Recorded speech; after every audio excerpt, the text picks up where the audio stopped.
दौर चौंके मुश्किल आ चुका है। अक्सर व बेशतर जो लोग हैं वो काफ़ी परेशान और दुखों से भरे हुए नज़र आते हैं।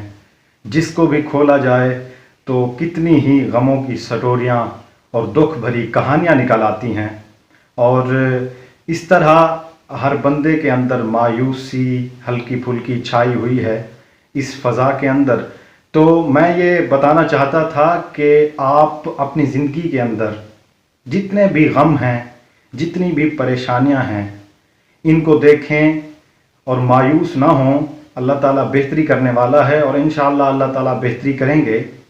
आप उस गम को देखें, उस दुख, उस दर्द, उस अलम को देखें जो इमाम हुसैन अलैहिस्सलातु वस्सलाम पर करबला में जो है वो तोड़ा गया।